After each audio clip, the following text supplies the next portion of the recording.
nombre es Diosma Sandres Yenta. Laura me dice la gente porque en estos países, en Uruguay o en Argentina quizás un poco más, Diosma es un nombre muy raro. Y entonces, hace muchísimos años, yo para simplificar me puse Laura. Tengo 81 años, vivo en Suecia desde hace unos cuantos años como refugiada. Vine acá hace muchos años, una vejez bastante tranquila, digamos. Primer viaje, la primera corrida, diría. Militaba en mi país desde otros años atrás. Me fui en el año 1972 a Chile, después de haber estado detenida en mi país, en un lugar que nunca supe cuál fue, un cuartel, por supuesto, que es lo que hacía. Fui militante en Tupamara. No me es fácil acordarme del pasado. Nos fuimos en un ómnibus hasta un apartamento que se llama Paysandú, y de ahí cruzamos en una balsa, en otro ómnibus hasta Argentina. Yo estaba sola, ellos no estaban con su papá vivía en Venezuela, había que irse, ¿no? Eso fue además lo que me dijeron, no había otra alternativa. Fue de un día para el otro el que me fui, ¿no? Sin nada, nos fuimos con la vida a cuestas. Fueron muy amables en el aeropuerto de Mendoza porque no se podía ir por tierra hasta Chile, y entonces fui en avión, con mis dos hijos. No teníamos dinero y uno de los comandantes del avión, yo no sé quién fue, que me dejó ir, me dejó viajar. Bueno, llegamos a Chile, ahí me encontré con algunos compañeros. Mis dos hijos no entendían prácticamente nada, ellos vivieron, mi preocupación eran ellos, más que nada, cómo afrontar la vida, por más que yo era joven y tenía fuerza, cómo afrontar la vida sin documentación, sin conocer chilenos que son los que saben cómo funciona el país, la necesidad de trabajo, dónde íbamos a vivir, cómo íbamos a comer. Eran cosas concretas, ¿no? Me pasó en todos lados donde vivimos, que la gente, encontré siempre gente muy solidaria, muy solidaria. Estuve 6 meses trabajando y ya se veía la situación en Chile había cambiado, había toda una propaganda contra los extranjeros. Tenía contacto con muchas compañeras que algunas estaban embarazadas, otras con hijos pequeños. Decía que teníamos mucho en común de la corrida del país, ¿no? Y eso nos acercaba y nos daba fuerza para darnos la mano unos a otros, ¿no? Estábamos escuchando la radio porque ya se veía venir que algo pasaba, algo grave pasaba. A las 7 de la mañana, creo que fue a la hora esa, el discurso de Allende, bueno, despidiéndose, diciendo lo que pasaba, y, y sin saber qué hacer, no sabíamos qué hacer. Y yo tenía una idea de con quién encontrarme en caso de golpe, pero no tuve suerte, no me encontré con nadie. Del golpe pasaron muchos días. La persecución al extranjero era constante, no tenía cómo, en las casas de chilenos que estuve, ellos estaban dispuestos a dar la vida. Yo tengo esa imagen, sobre todo de un viejito en una población, San Miguel, que es una población en Chile que era muy combativa, y él me dijo, a mí acá me van a venir a buscar, pero yo no me entrego. Por ejemplo, te digo eso y nos estaba dando la casa, me estaba dando su lugar para que yo estuviera con mis hijos. En esa situación de miedo y de terror, ¿no? Porque te puedo asegurar que yo no viví el golpe en mi país, en Uruguay, pero lo viví en Chile. Una de las cosas que se pudo hacer es que la gente se trató de refugiar en diferentes embajadas, no solo la Argentina. Una compañera me dijo, mira, esta es la posibilidad de entrar a la embajada argentina. Era una embajada muy grande, un edificio que yo conocía de pasar por ahí, pero entrar tampoco fue tan fácil, independientemente de que entramos y nos salvamos en ese momento.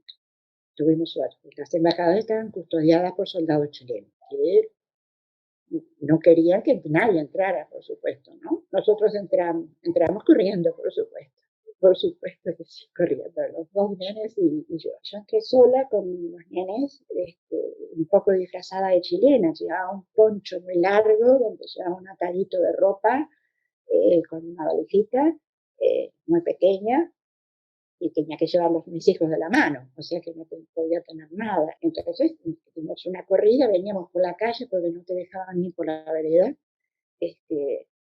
y entramos corriendo.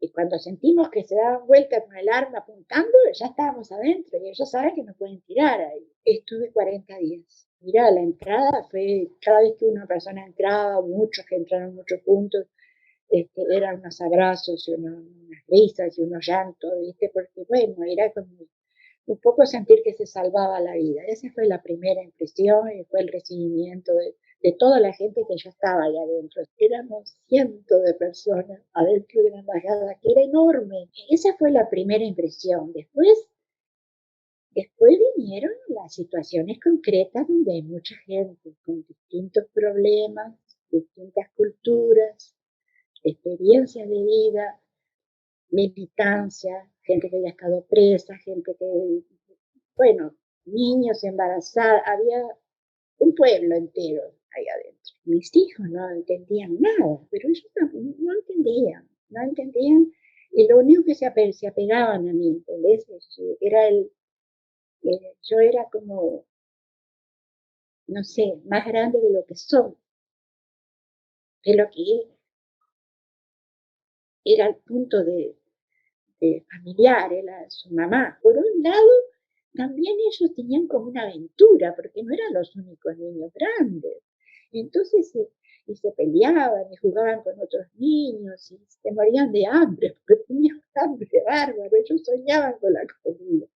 De todas maneras, las cosas se organizaron bastante, se hicieron grupos que trabajaban en la cocina, grupos que atendían a los niños, bueno, había gente que cantaba.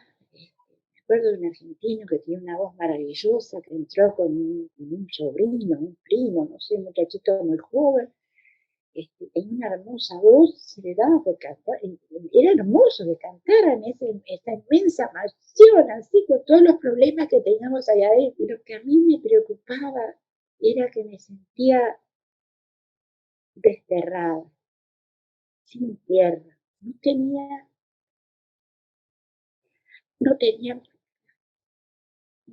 es decir, no había un país, no nos querían, no se podía, era arriesgar la vida.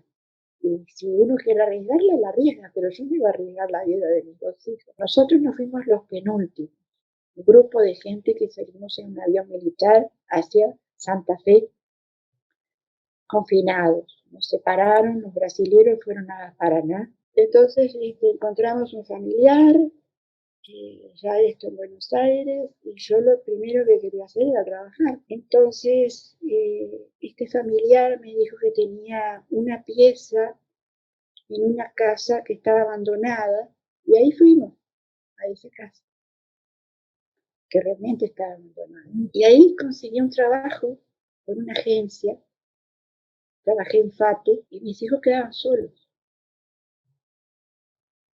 en esa pieza. Pero, viste, es increíble lo que te digo, para mí es increíble.